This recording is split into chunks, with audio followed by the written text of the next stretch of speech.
Good morning, Farouk here from Disqualified Dads. Right, today I'm gonna, first and foremost, I almost forgot, kids, love you, thinking about you, and we will reunite soon, God willing. Right, now with that out of the way, let's continue talking about real coercive control, part 3. Now, yesterday and the day before, I gave a few examples of coercive control, how it is accomplished, how it is exercised, how you can become someone, how you can become a hostage in your own life. Now, I'm going to talk about how this can get even more extreme. So the most extreme is you feel completely, like when I say extreme, I mean let's take one example of extreme. Extreme is you are completely helpless. You know you have no say or real influence in your children's life while you're living with them. You have lost contact, or you have very reduced contact now with your friends and family, your brothers, sisters. Your children have been denied their blood rights, their blood relations. Effectively, your children have been denied happiness. Now, as far as I'm concerned, that is extreme enough. That is very extreme. Add to that, you rarely go out. You're either at work or you're at home, or you're just going to your in-laws. That is your life. You have no contact. You've reduced contact with your mum, dad, brothers, sisters, your family, and your life is attending to only your wife and your in-laws.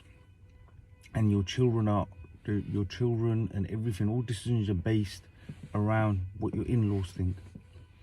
Forget what your family think. You have no say in your kid's life. So forget your extended family and their opinion. You have no say in your children's life. Your in-laws, so not just your wife and your mother and father-in-law, and potentially your brother and sister-in-law, and just all her side of the family, mainly the mother and father-in-law, are steering the ship. And this is extreme. They know everything that is going on in your household. They know every conversation you had with your wife as man and wife. There are some things in a relationship that are between a couple. If an individual does not have the maturity to understand their own relationship as husband and wife, they should not be married. These people shouldn't be getting married. If you don't have the understanding that there are some things between you as a couple, this is your life, this is your family, not we're gonna take over, take control. This is my children and my rules and my husband, and they're treated like your property. Let me tell you one extreme case I know of. The children and the husband were treated like the wife's property. You are an extended bit of her and her dad's property. That's how they want to treat you. And sometimes there are financial methods that are also used, and this is where it gets extreme. I know of many cases actually like this. I've spoken to many people, and I've studied this in quite a bit of depth now. There's a few cases that I know where boy meets girl, girl gets married. This is in the Gujarati community. Now, the girl's father offers to give him money for a deposit for their house. I mean, if someone offers you a significant amount of money to put a deposit down because you think he's a nice person, he's your father-in-law, great, happy days. Why wouldn't you take it? So this poor chap, being naive as he was, newly married, young, bit naive, thinking dad loves us, so dad wants to help us out, because that's how we respect him. He saw him as dad. He's from the generation, and the few chaps that I know fell for this, including myself, we're from the generation where, for example, even your father-in-law and your mother-in-law, generally elders were always referred to as uncle. Even an uncle on the street or an elder got a bit funny, started raising his voice at you, you sort of let it slide because he was an elder. There was that element of respect. Society, community. So this other chap, he was from the generation of where he viewed his mother and father-in-law as mother and father. He gave them that respect, just as just as I, that's how I was brought up, that's how I see it. And I think they should be respected. You should treat them like that. But in the process of giving respect, sometimes you lose all tact. You got to be, if you know someone's having a dig at you, you got to know when to think, hold on, there's a boundary that you've crossed. Regardless if he's an elder or an uncle, they have to earn that respect. If they start really pushing, we'll go into this a bit later. I'll explain more on this later. Now, so this chap, dad decided to lend husband and wife, the girl's dad, this is the girl's dad, yeah? Father-in-law decides to help husband out, lending him a bit of money so they can buy a house. Funny, in this scenario, that house is actually close to the in-laws' house, around their home, but that's not a problem. We can look into that later, yeah? That could have many reasons. So this poor chap, thinking, yeah, dad's helping us out, gave us some money for a deposit. Once he accepted that money, what he didn't realize is the unwritten rule: you are now in his pocket. So once he accepted this money, now this guy categorically told me his father-in-law was involved, daily harassing him, pushing him, bullying him, and giving him this sort of harassment. And he was sort of like, what do you say now, really? Because you've just taken money off of him. He's brought you. He owns you. He owns your ass. He's brought you. That is another way of how the coercive controller uses their network, and their mum and dad, or the mum and dad, feed into this control by using their financial might, because they're elders, they've made a bit of money, they have a bit more disposable income. Anyone would think, what a nice mother and father-in-law helping out their son and their daughter and son-in-law. Other cultures do it, all cultures do it. All people help the next generation out. Nothing wrong with that. But the difference in some other cultures is they do it out of love, just to help out. Obviously, they get their money back at some point, but my point is they do it out of love. There's no other ulterior motive. From what I understand, in the Gujarati community, in the Asian community, when someone lends you money, it's a bit of a slippery road, a bit of a slippery slope, I would say. Because also, like I said, once someone buys you out, they've got you, really. You're in his pocket. So this poor geezer was in his pocket for many, many years. He's now, he has broken out, luckily, thank God he's broken out, and he's in a better place now. But yeah, this is the tactics that are also used, and this is how extreme it can get. And I'm going to give you another extreme example of coercive control now. Sometimes it is done where once full control is established. So once you've got full control of the children, once the perpetrator has full control of the children, and indirectly has full control of the husband due to what we've already talked about these last couple of days, this abuse now continues, and the control is also now exercised by the mother-in-law and the father-in-law. So the girl's mum and dad can also now, at this point, they start pushing the narrative as well.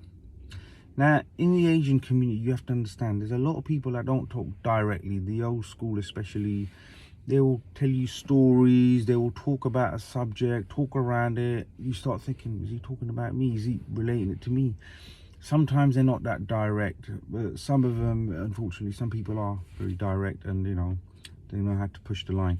So depending on scenarios, mostly because it's done coercively, when they're telling you these stories, and so I don't mean to waffle on, keep jumping in that. It's a very difficult subject to talk about.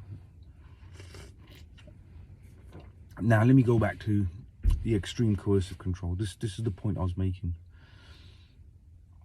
In some cases now, the mother and father, the mother-in-law and father-in-law, the girl's mum and dad, they get involved. They also push the narrative because they know everything. If you've got someone perpetrating this control, understand this. They have an altered version of events that go on in your home. Firstly, they know about everything, every conversation you've had, they know.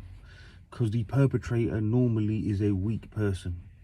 They have someone either advising them, and they have people behind them, right, which they're playing out their story. So the perpetrator is going back to their mum or their sister, maybe their dad and their brother, and they are feeding them stories back about your family, your family, how incompetent you lot are, always in a negative fashion. They're not going to go around. Look, people, let's be straight. Daughter-in-laws go back to their mums for the weekend. They bitch about their mother-in-law, sister-in-law, brother-in-law, husband. It happens. It's been going on since the dawn of man. This is going on. No problem. We understand that. Now, a sensible mum will say to her daughter, I've heard all your moaning and groaning and whatever, yeah, all your whining and bitching. Now, understand this. This is what the elders used to do, or the elders still do that, the good ones. But a sensible mum will say to her, and listen, there are loads of sensible mothers out there in the community, and I, we respect them, no problem. But there's these ones as well. You gotta remember, you gotta recognize these people. Don't get lost in the whole elder community mum. You gotta recognize these people now, yeah. Now, what they do is, a sensible mum will say to her daughter, right, you've bitched and moaned enough about your own family. Don't tell me, they're your family, they're your relations, you need to manage them. And like I said, this has been going on for a long, for hundreds of years, thousands of years. So she needs to then get her shit together, go back to her home, to her family. Because what I don't understand is when you go back to your mum and you bitch and moan about everything, who are you bitching? You're bitching about your own family. This is what I don't get. You bitch about your husband. This is your companion. This is your life partner. This is what I'm trying to say. So a mother should step in at that point, or a father, and say, right, listen, enough moaning. They're your people. Or you should be covering up any flaws and faults, not putting them out there. So what happens is the girl's mum, and if they're sensible, they do that. If they're not sensible and they think, oh yeah, my daughter's an angel, and my daughter never does exaggerates, and there's no dramatics, and she doesn't make stuff up. And like I said, in some cases of extreme coercive control, yeah, you have to understand these people have an emotional and a personality disorder, yeah. So when they go back to their mums, unfortunately, their mum and dad sometimes, in their defense, have no choice but to believe some of these comments and these allegations, because when you have a personality disorder, that person is convinced of this altered reality of the truth.